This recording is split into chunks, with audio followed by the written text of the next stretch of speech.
bu sirlarni boshqa mandan ham ancha yaxshi bilaklar bor, lekin ular agar bu uzumdan to'g'ri foydalana olmasangiz, uzumini 1,5 ming so'm benzovodga topshirishingiz mumkin.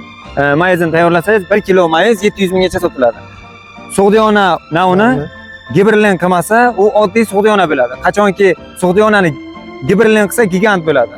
Sug'diyonani qachon gibrid qilish kerak? Hozir Assalomu alaykum, Uzumdan million kanali muxlislari.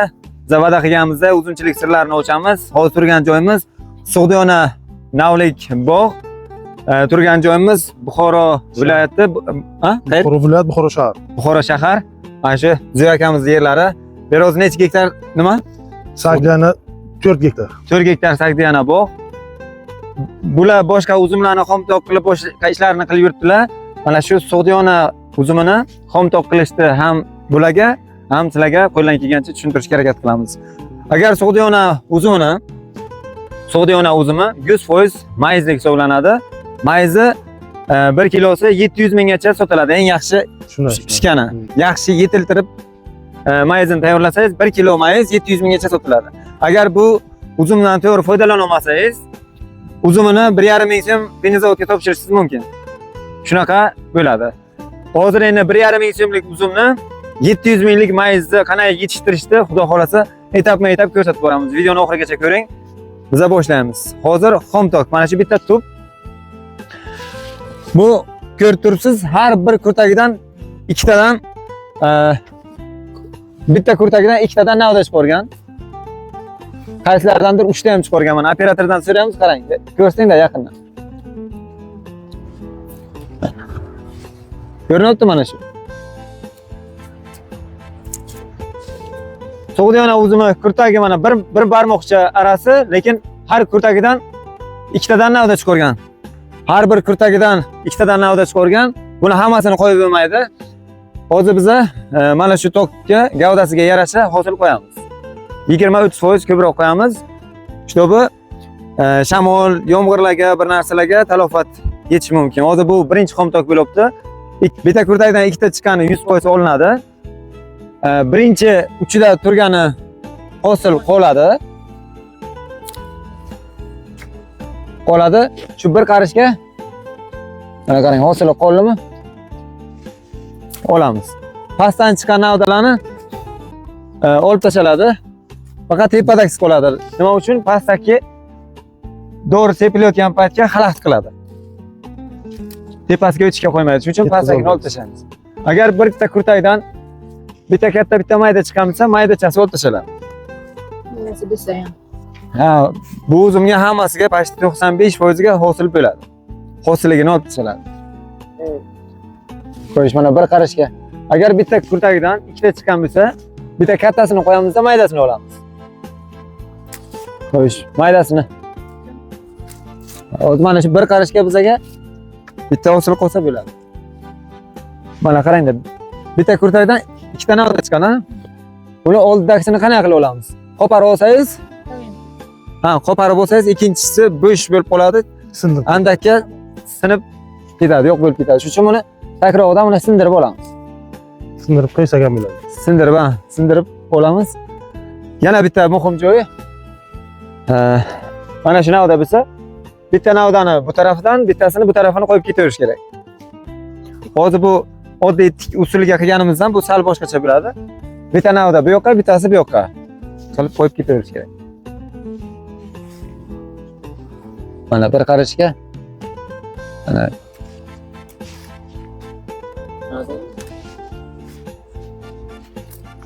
keyin mana shu simdan past tarafini olib tashlaymiz hammasini.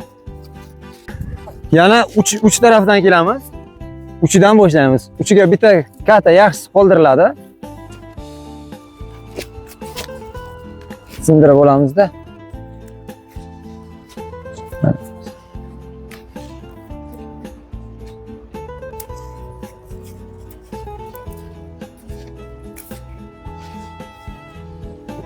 Pastdagilar 100% ketadi.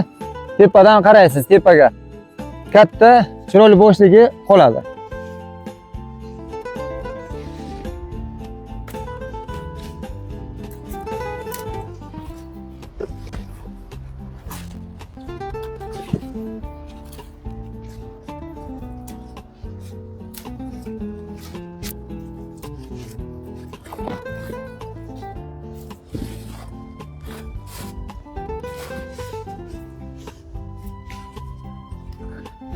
Mana shunday holat bo'ladi.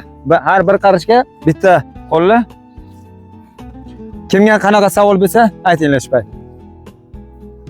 Hozir mana bu kichkina bargcha, boshqa barglar olinmaydi. Keyingi ikkinchi xomtokka bular ketadi.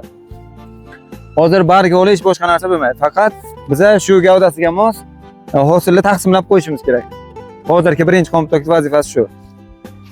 Hozir bu xomtokni qilinishidan asosiy maqsad mana bu yerga turgan navdani olishimizda buni hammasiga kuchini taqsimlab bilmaydi. Shuning uchun biz olamiz.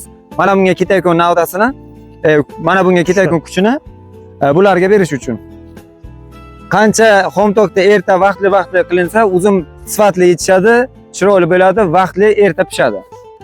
Bir marta o'g'itlaganda bo'lasiz, bir marta sug'orilganda bo'ladi, bir marta to'g'rilaganda ham bo'ladi. Chunki mana bu tarafga qarangda. Hozircha mana shu tokda mana shu holatiga kuchi yetadi. Bundan keyingi uje hosillar ko'p kuchini tortib yuboradi, navdalar tortadi, kuchi yetmay qoladi. Doğru tepishga ham yaxshi bo'ladi. O'zi mana bu taraf turishga tepgan doğrusiz hamma joyga yetib bormaydi. Bu tarafga bemalol yetib boradi. Tok yana mana bularni o'sirib yuboradi. Mana shu yerda o'rab oladi, xudo xolasa. Yana kimga qanaqa savol bor? Savolni xomtok qildik. Hozir shunday qo'ydik. Oftob olmaydimi bular? Mevalar. Oftob bo'lmaydimi deyapsiz, ha? Yosh ko'tarmaydi. Yosh ko'tarmaydi. Hozir qarang, zo'r savol berilsa, operatordan so'raymiz, qarang. Qarangni. Senlar qarang. Mana bu o'zi gullamagan. Gullamagan paytga oftob ta'sir qilmaydi. Qachonki gullan chiqqandan keyin oftob uradi. Shu paytgacha buni oftob urmaydi. Yana manini qisqa javob tushundingizmi? Tushunarli bo'ldim. Hozir birinchi xomtok bo'libdi. Keyingi video qachon chiqadi? Mavjud kechga qolmasligimiz uchun sug'diyona navini giberlin qilmasa, u oddiy sug'diyona bo'ladi. Qachonki sug'diyonani giberlin qilsa, gigant bo'ladi. Sug'diyonani qachon gibrid qilish kerak? Hozir mana shu 10 sm atrofga bo'lib, tanalari yozilmasdan kichkinagina bo'lib turibdi. Mana shunday holatga turgan paytga, xuddi mana shunday shu kecha kunduzga sug'diyonani giberlin qilish kerak. Giberlin bilan ishlov beriladi. Xitoy paket 10 litrga bitta pachkachani spirtga aralashtirib qo'yasiz. Keyin kechki paytga sepiladi, ketidan sразу suv berib yuborish kerak. Suv berib yuborish kerak, iloji boricha 1 gektarga 100 kilo silitrami, karbamitmi qo'shib, kamiga 100 kilo bo'lmasa 200 kilo Sep chiqsa yaxshimi yo tayin siltran sep bersa yaxshimi yo qo'lataga tashlasa yaxshimi? Agar sep berilsa, mana bu o'tlar tortib ketadi ko'pisini. Bir 50% tortib ketsa, ko'mib berilgani yaxshi. Lekin bermagandan ko'ra hech bo'lmasa o'sha daxanadan, o'sha daxana nima deydi?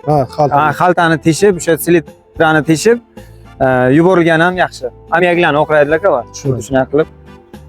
Bunga chunki giberlin berilgandan keyin, o'sha giberlin bilan ishlov berilgandan keyin giberlin bor kuchini tokni hosilga tortadi. Ozuqaga ehtiyoji ko'payib ketadi. Shuning uchun ozuqa, suv juda ham muhim. Keyingi ishlarni yana keyingi videolarga aytib o'tamiz. Yana boshqa bog'lardan ko'rsatamiz. Mayli aka, sog' bo'ling, charchamang, salomat bo'ling. Bizani faqat qo'llab-quvvatlab turinglar. Biz xudo xolasa uzumchilikda hamma sirlarni ochamiz, mana ko'rib turibsizlar. Bu sirlarni boshqa mendan ham ancha yaxshi bilayotganlar bor, lekin ular ko'rsatmayotgan vaqti bo'lmasligi mumkin. Shu mehnat uchun ham like-chalarni bosib, respektchalar qilib, obuna bo'lib qo'yinglar.